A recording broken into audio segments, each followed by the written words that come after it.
Hey, what's good, people? It's CJ Williams for Culturalist Theory, and on this episode, we are ranking the discography of Queens-bred rapper Ja.R.U.L.E. This list will not include EPs, compilations, or mixtapes, and consists only of the 7 studio albums from the leap year born lyricist. Hit that like button and subscribe if you're digging this type of content. On to the list. Number 7, Pain Is Love 2. After taking an 8-year break from rap, R.U.L.E dropped the sequel to his popular Pain Is Love. Released while Ja was serving time on tax evasion and gun charges, the album didn't get much promotion and fell completely under the radar. Linking back up with longtime Murder Inc. producer R.U.L.E, who was responsible for production and writing on the original Pain Is Love, the results don't hit the same 10 years later. The album swings and misses at attempts to recreate the crossover vibes that worked in the mid-2000s. Pop hooks and misplaced auto-tune plagued the album's 13 tracks, resulting in R.U.L.E's worst performing album, selling only 3,200 copies its first week.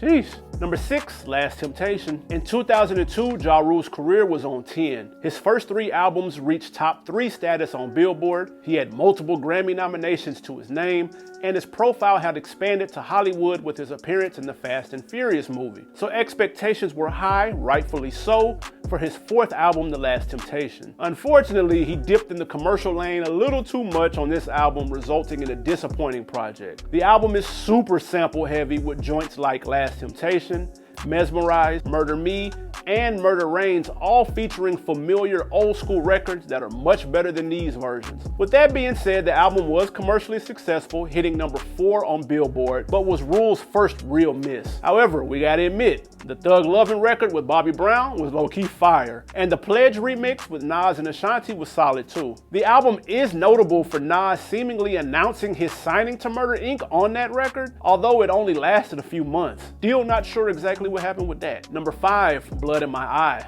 With the beef between Ja and 50 at an all-time high, instead of dropping a single record at 5th, R.U.L.E decided to dedicate a full album to the G-Unit boss. Blood in My Eye is essentially one long diss record with multiple shots fired, some hitting, but most missing. Feeling the pressure of 50's celebrity growing, Ja took it back to the original Murder Inc. days, leaving his R&B and hip-hop style behind for a grimy, grittier sound. Joints like Clap Back and the criminally underrated The Crown were bangers, but there's entirely too much focus on dissing G-Unit and not enough on quality records. Plus, former Outlaws member Hussein Fatal is featured on 4 records and is also dissing 50 for reasons we're still not clear on. Just another example of Ja's strange obsession with Tupac, but we'll touch more on that later. As for this album, aside from the singles, the only joint worth revisiting is Race Against Time 2, a banger that shows Ja utilizing his baritone harmonizing the way it should be. Lastly, Ja or Irv, whichever one of you is watching, can y'all drop the unedited version of Crown on streaming site, please and thank you. Number 4, R.U.L.E. After dropping 2 underwhelming albums and seemingly losing the war against 50 Cent, by the time Ja dropped R.U.L.E, his star status had begun to diminish. And that's a shame because this was his best body of work since 2001's Pain Is Love. Ja stuck to his pre-50 beef script with a good mix of street records and playful joints. Commercial records like Wonderful featuring Ashanti and R. Kelly, Caught Up with Lloyd, and The Manual were strong, while street records, Gun Talk, and The Last of the Mohegans went hard. The biggest record though came courtesy of the Big Apple banger, New York. Picture how things would have went for R.U.L.E had he dropped this in response to 50 instead of Blood in My Eye. He might not had to put up with that bullshit Fire Festival fiasco. I'm just saying. The sleeper on the album though is Where I'm From, again featuring Lloyd. Looking back, Lloyd and R.U.L.E made a nice duo. A best of both worlds type project might have been tough between them two. As a matter of fact, let me know in the comments, what singer and rapper could you see doing a best of both world type album that you think would be dope?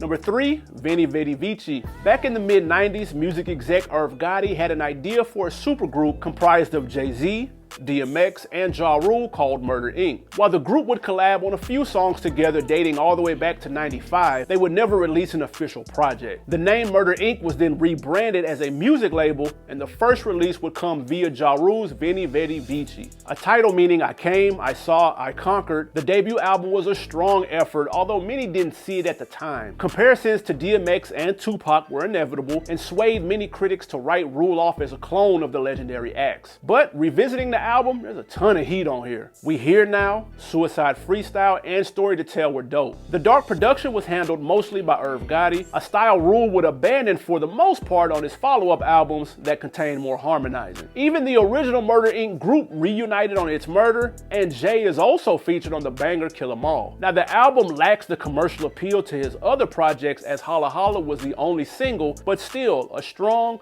often overlooked debut album from R.U.L.E that should get more respect than it does. Seriously, run back Daddy's Little Baby with Ronald Isley or Only Begotten Son. Lie and say those don't go. Number 2, R.U.L.E 336. R.U.L.'s sophomore effort leaned into the more radio-friendly lane that would end up making Ja a star. Still, he had harder records like Watching Me, Die, and the banger 6 Feet Underground, but it's the new sound he was experimenting with that would really take off. Put It On Me and Between Me and You are basically hip-hop duets with Christina Milian and Vita co-starring respectively. The standout of the singles though was I Cry, featuring a scene-stealing Little Mo. All 3 songs were commercially successful and opened R.U.L.E up to a whole new lane he would own for the next few years. The album would go on to surpass 3 times platinum, and Put It On Me would be his first Grammy nomination for Best Rap Performance by a duo or group. He would lose to Outkast's Miss Jackson, but he can't be mad at that. Number 1, Pain Is Love. On Pain Is Love, Ja perfected the formula of crossover hip-hoppy records balanced with B-sides. You all know the singles, Down Ass Chick with Charlie Baltimore, Living It Up with Case, Always On Time, which marked the first time we heard Ashanti, and I'm Real featuring former Fly Girl J-Lo. All basically ran the radio in early 2000s. But B-sides were good too. Dial M for Murder, Never Again, and X had replay value. As the harder street records were abandoned for more harmonizing vibes that artists like 50 Cent would later duplicate. We spoke earlier about his love for Tupac, and we're sure he heard the comparisons and likely leaned into it with his record So Much Pain, which actually features a verse from the late Machiavelli himself. Now, if Pac were alive, would he have done a song with R.U.L.E? Who knows? But the fact that R.U.L.E would slick act like he had a relationship with Pac rubbed some the wrong way. Maybe he did, maybe he didn't, but the general public didn't know, so it came off as biting. With that being said, the record isn't terrible and is worth repeat listens if you can put the controversy aside. Quiz time: what project did that original song and Pac verse come from? Let me know in the comments. And while you're there, hit that like and subscribe button so you don't miss a list. Again, I'm CJ Williams for Culturalist Theory. I'm out.